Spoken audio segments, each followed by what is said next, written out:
ఇప్పుడు జీవుడు ఎప్పుడు బయలుదేరాడు చెప్పండి? అనంతకాలం, ఎన్ని కోట్ల జన్మల నుంచో బయలుదేరాడు. దేనికోసం? I must realise God. భగవంతుని ఎక్కడి నుంచి మొదలు పెట్టానో అక్కడికి వెళ్ళాలి, పుట్టింటికి వెళ్ళాలి. అది పుట్టింటికి. ఇప్పుడు నది ఎక్కడ పుట్టింది చెప్పండి? సముద్రంలో పుట్టిందండి. కారణం, సముద్రపు నీరంతా గ్రీష్మ ఋతువులో ఆవిరైపోతుందండి. ఆవిరైపోయి మేఘంగా పరిణమిస్తుంది.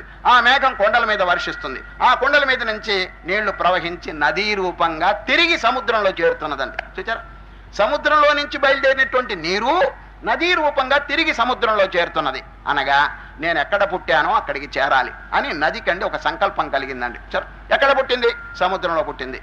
ఇప్పుడు చూడండి, గోదావరి, కృష్ణ ఇటువంటి పెద్ద పెద్ద నదులు బాగా ప్రవహించేటప్పుడు మీరు అక్కడికి వెళ్ళండి. వెళ్ళి, ఓ గోదావరి, ఓ కృష్ణ, ఓ అమ్మ తల్లి, నీ కొబ్బరికాయ కొట్టాలి, కొంతసేపు ఆగమమ్మ, హారతి ఇవ్వాలి అన్నింటి మీకోసం ఆగుతుందా? నోరు మూసుకోండి. నాకు ఒక పెద్ద లక్ష్యం, ప్రయత్నం ఉంది. నేను నా పుట్టింటికి చేరాలి. ఈ లోపల నేను మీరు కొబ్బరికాయ కొట్టండి, ఏమైనా కొట్టండి, నేను ఆగను అంటున్నాను. ఏది నది ఏమైనా ఆగుతుందా చెప్పండి? ఎప్పుడు ఆగదండి. ఆ ప్రవాహం అట్లాగే అయిపోతూ ఉంటుంది until it reaches the ocean. అది ఆ ఓషన్ అంటే మహాసముద్రాన్ని చేరే వరకు కూడా నిద్రపోదండి.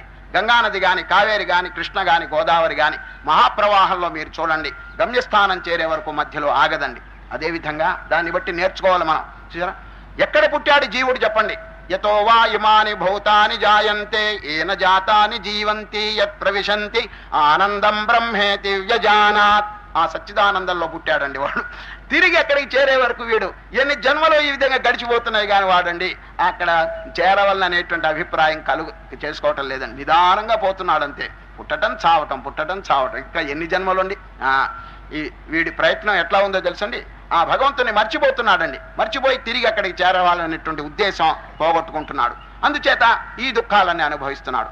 ఆ పుట్టింటికి చేరితే ఆ స్వరూపంలో గనక మనస్సు లయం అయితే ఆహా ఎంత ఆనందం! ఇదేనండి ధ్యానం. మానవ జన్మ ఎందుకు వచ్చింది తెలిసిన? To realise the bliss. అది బ్లిస్ అంటే ఏమిటి తెలిసిన? Eternal happiness. అది పరిపూర్ణమైనటువంటి ఆనందం వారి హృదయంలో పెట్టుకుని నిధి అంటే ఏమిటి? ధనం. ఆ స్పిరిచువల్ ట్రెజర్, ఆధ్యాత్మికమైనటువంటి ధనం హృదయంలో పెట్టుకుని people are a begging after these happiness. ఈ దృశ్య సౌఖ్యముల కోసం వాడు పరిగెత్తుతున్నాడంటే ఎంత హాస్యాస్పదమైనటువంటి విషయం చూడండి. ఇంట్లో పాయసం పెట్టుకున్నట్టండి ఒక ఆయన. ఇంట్లో పాయసం పెట్టుకుని భిక్షాటనానికి బయలుదేరాట అని శాస్త్రంలో ఈ ఉపమానం చెప్తారండి. సరే, ఆత్మ ఆనందం తనలో పెట్టుకుని చిల్లర సుఖాల కోసం మానవుడు ఇంద్రియ సుఖం కోసం దృశ్య వస్తువులన్నీ గాలిస్తున్నాడంటే టైం వేస్ట్ కదండి, వృధా. వాటన్నిటిని మించినటువంటి సుఖం, వాటి లాభం కంటే గొప్ప లాభం అని శ్రీకృష్ణ పరమాత్మ చెప్తున్నాడు. దాన్ని ఎందుకు మనం అనుభవించకూడదు? ఈ కొందరు ఏం చేస్తున్నారంటే విషయం తెలుసుకుని మనం భగవంతుని పొందాలని కొంచెం ప్రయత్నం చేస్తున్నారని, కానీ ఆ గమ్యస్థానం చేరే వరకు ఆ ప్రయత్నం కొనసాగించట్లేదు, మధ్యలోనే విరమించేస్తున్నాడండి. సరే, భర్తృహరి చెప్తాడండి, ముగ్గురు మనుషులండి, 3 రకాలు. ఉత్తముడైన వాడు గమ్యస్థానం చేరే వరకు ఆగడండి. మధ్యమ తరగతి వాడు ఏదైనా ఈ దైవ కార్యం ప్రారంభించి మధ్యలో ఏదైనా విఘ్నాలు వస్తే ఆపేస్తాడండి. అధముడు అసలు మొదలు పెట్టనేముట్టాడు, దైవ కార్యం ప్రారంభించడు. చూడండి, ప్రారభ్యతే నఖలు విఘ్న భయేన నీచై ప్రారభ్య విఘ్న విహత విరమంతి మధ్య. చూడండి, మొదటి వాడేమిటి? ప్రారభ్యతే నఖలు విఘ్న భయేన నీచై. నీచులంటే అల్పులైన వారు అసలు దైవ కార్యం మొదలు పెట్టరు. ప్రారభ్య మధ్యమ తరగతి వారు మొదలుపెట్టి విఘ్న విహత విరమంతి మధ్య, ఏదైనా విఘ్నములు వస్తే ఆపేస్తాటండి. కానీ ఉత్తముడు ఏం చేస్తాడు తెలుసిన? విఘ్నై ముహుర్మురపి ప్రతిహన్యమానా ప్రారబ్ధముత్తమ గుణాన పరిత్యజంతి.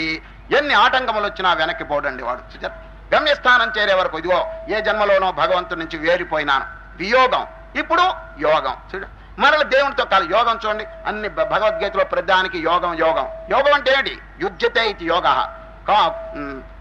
కలవటం అన్నమాట. అది ఇదివరకు విడిపోయినాడు. ఎప్పుడు విడిపోయినాడు ఆ ప్రశ్న అడగద్దని నిన్న చెప్పానండి. ఎప్పుడు ఈ బంధనంలో పడ్డామని క్వశ్చన్ వేస్తే వృధా, దానికి ఆన్సర్ లేదండి. ఎప్పుడు అనాది అని చెప్పేశారు. ఇప్పుడు దానికి ఫుల్ స్టాప్ పెట్టడానికి మనకు అవకాశం ఉందండి. ఏది? ఈ జనన మరణ రూపమైనటువంటి ప్రవాహానికి ఈ అద్భుతమైనటువంటి మానవ జన్మలో సద్గురువును ఆశ్రయించి సత్శాస్త్రములు అవలంబించి చక్కగా సాధన చేసుకుంటే తరించిపోవచ్చండి. సరే, ఎప్పుడు మొదలు పెట్టారనే ప్రశ్నకి దానికి ఆన్సర్ లేదు. ఎప్పుడు అంతం అయిపోతుందో మన చేతిలో ఉన్నదన్నది. సరే.